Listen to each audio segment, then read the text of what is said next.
Welcome, everyone.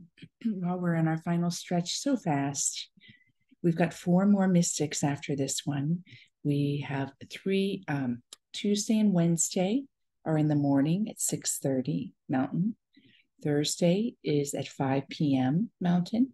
Friday, the final one, is at 6:30 a.m. Mountain. So today we have Lao Tzu. I was really moved as I was deciding the passage for Lao Tzu. Well, each one of them is pretty moving. And what we're going to do today is I'm going to read the passage that will form the body part of our meditation. And then I'm going to go into the reflection, and then we'll come back to that reading. So let me go ahead and pull this up.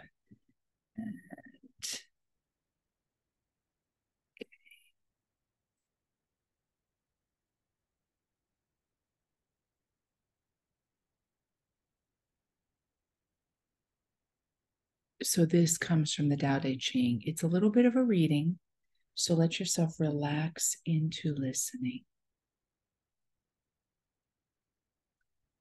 All in the world know the beauty of the beautiful. And in doing this, they have the idea of what ugliness is.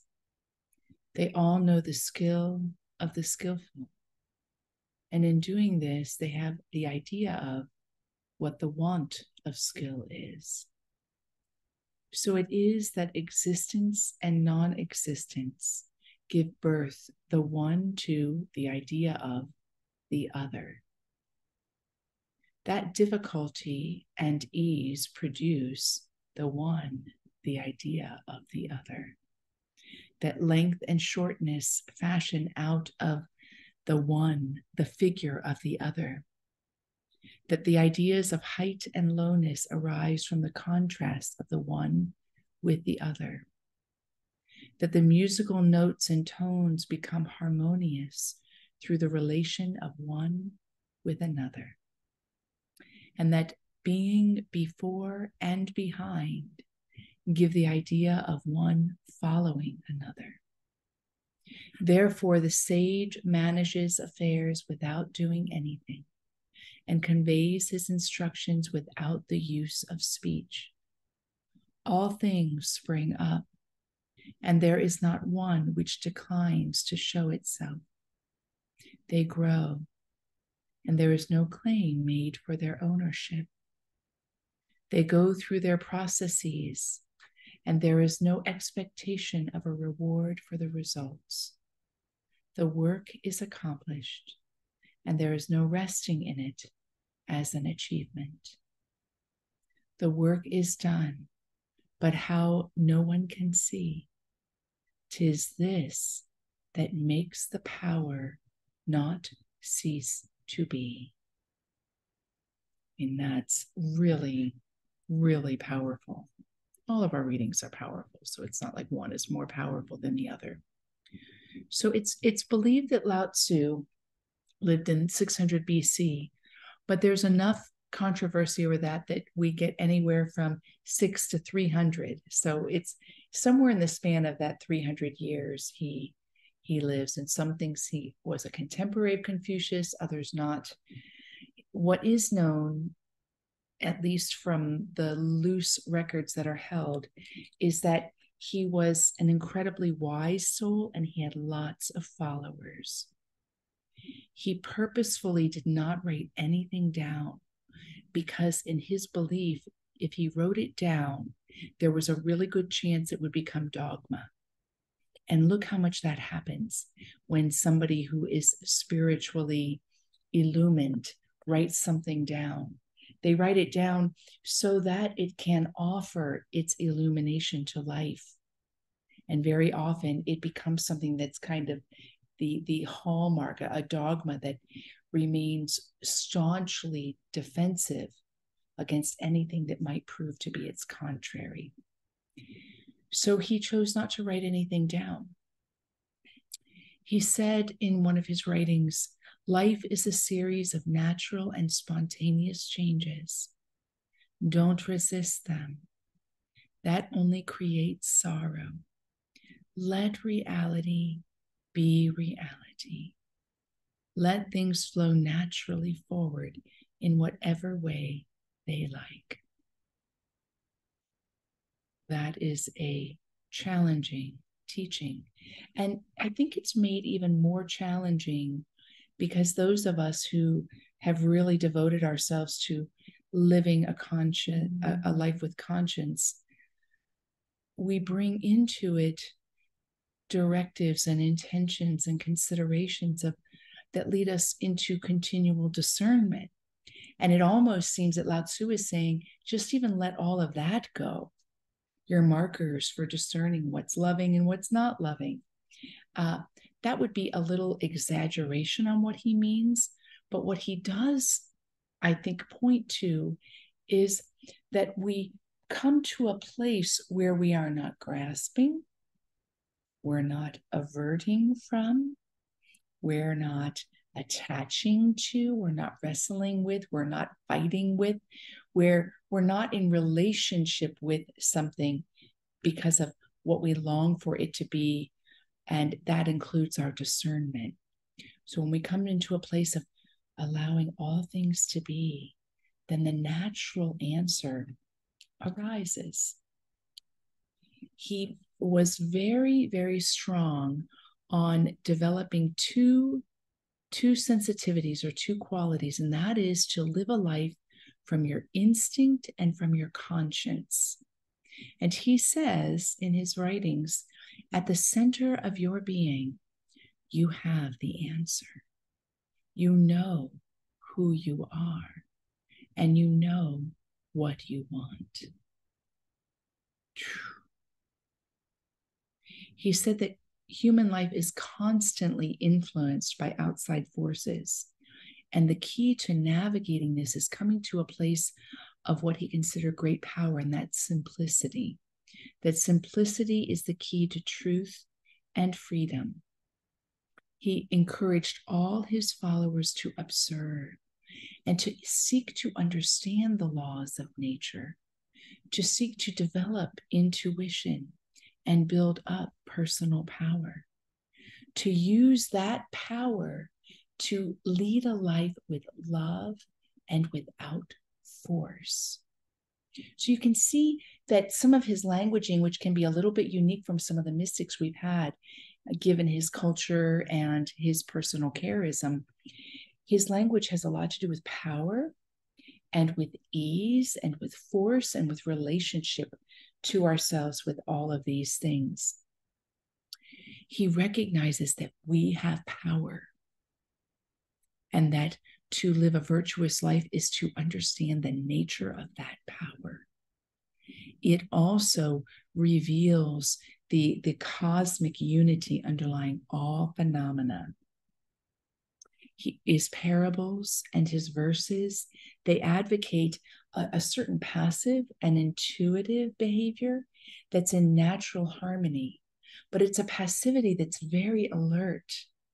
So the use of passivity, I think, is not to push, force, initiate too much, but rather to be so aware, which is its own form of initiation, that we come into the unity that underlies all, that underlies all.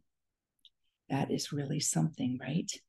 And much of his way, many can refer to this as the Wu Wei, if you know Taoism, was the stage of creative possibility that we're meant to live, that is symbolized by a child or by an uncarved block. Think about if you let yourself be in that position of potentiality that's very active at every single moment. What would that look like? Is it possible? Is it possible? So even though he had a lot of followers and he chose not to write anything down, we have the Tao Te Ching from him. We have the Tao Te Ching. And it is the second most translated text. The Bible's the first. It is said that he went to leave civilization, and he went to the Kunlun Mountains. Now, there is a mountain range in Asia that is Kunlun, but the Kunlun Mountains, as it's held in history in relation to him, was that he was going to the divinity, to the divinity.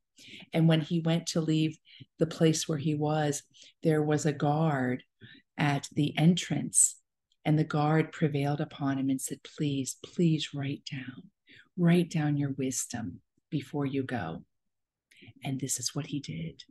He wrote it down then and there, and then he left, and there's no record of him after that.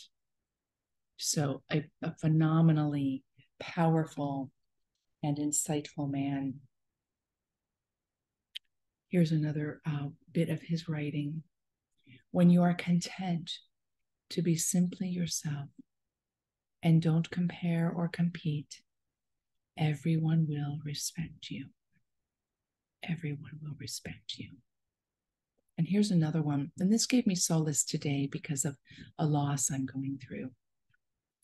Be content with what you have. Rejoice in the way things are. When you realize there is nothing lacking, the whole world belongs to you. Now, I could parallel many of his phrases to John of the Cross, whose path of negativa, the nada, the nothingness path, was actually for the attainment of all things. And if you've been with me for a while, you will know that I have drawn upon John's text oftentimes to let this path of what seems to be the letting go of everything show forth that it is leading towards the attainment of all things. And not just the attainment, John of the Cross says the possession of all things. It seems that Lao Tzu knew these things, knew them in the way that they were the way he lived. Now, I didn't find a lot of record on how big or little his town was or how he lived his life, but it does seem that he walked his talk. He walked his talk. All right, so for our meditation today, we're going to do a form of Lectio Divina. And I'm going to take this long passage that I started with, and it's called The Beauty of the Beautiful, and it's part of the Tao Te Ching. And the reason that I took this text was because of that last line. So he's laying out all these contrasts that are part of the beautiful quality of being alive. But in the end, he says that when all is held in non-attachment, he says, 'tis this that makes the power not cease to be. And I believe there, I'm giving my interpretation, that he is talking about the power of the cosmic unity that underlies all things.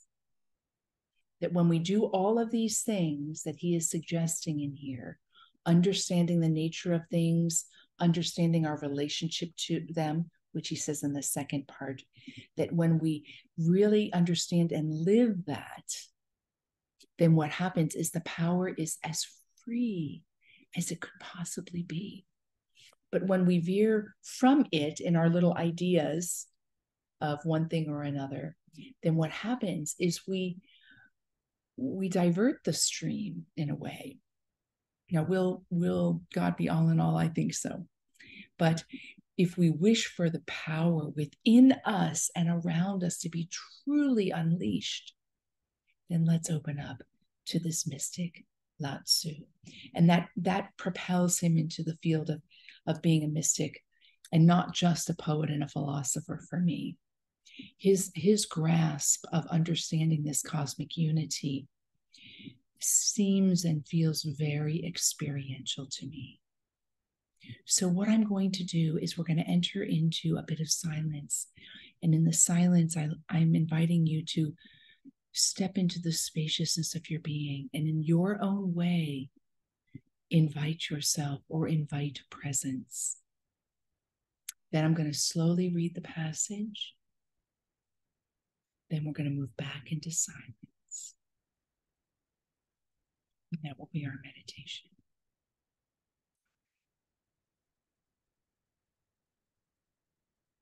I invite you to close your eyes.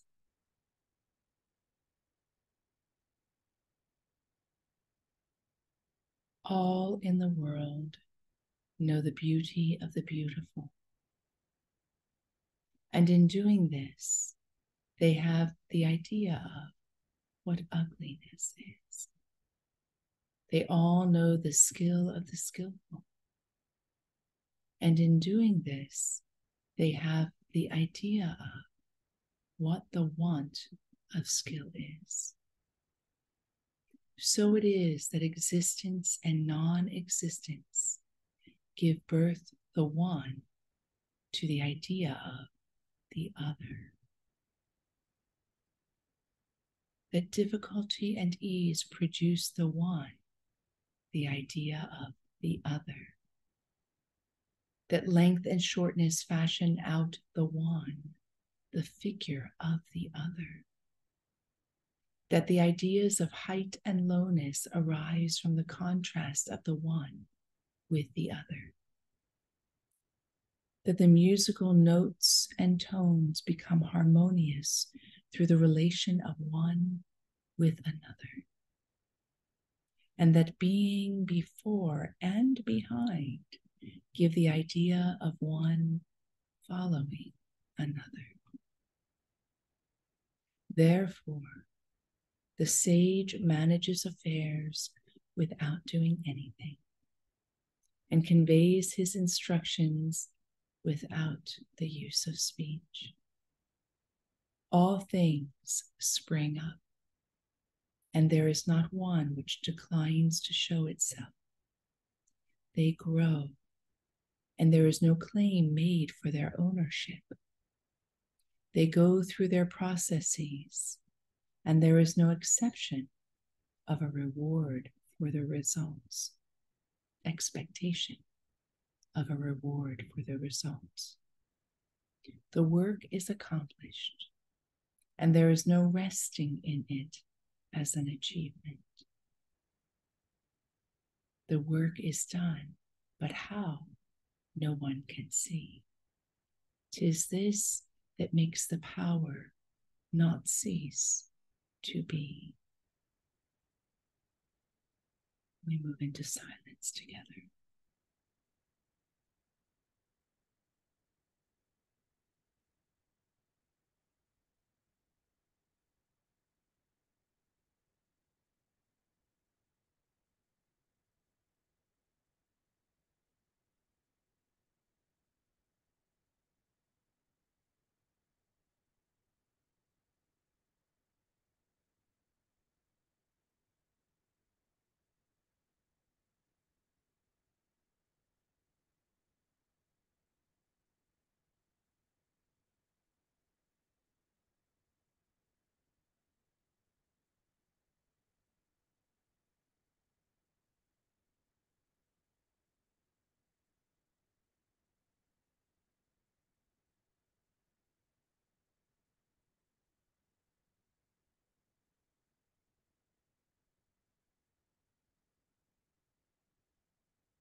So to be with the wisdom, to open to what is naturally occurring in the silence or from the word.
few key phrases. Existence and non-existence give birth, the one to the idea of the other.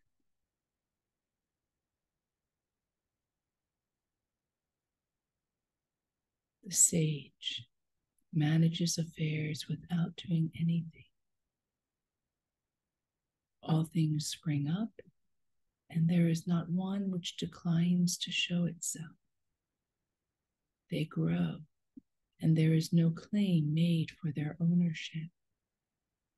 They go through their processes, and there is no expectation of a reward for the results.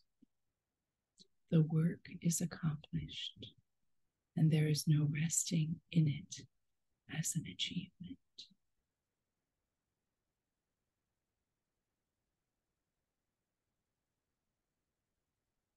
The work is done, but how no one can see.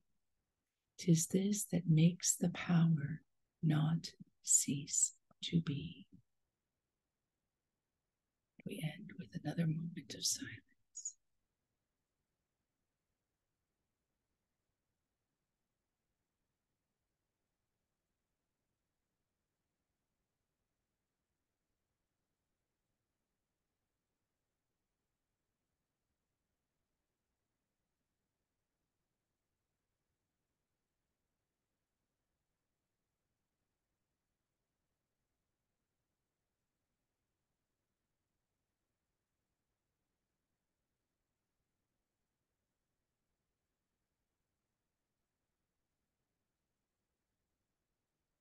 This simplicity, in this silence, we bring our time together to a close. Blessings, my friends.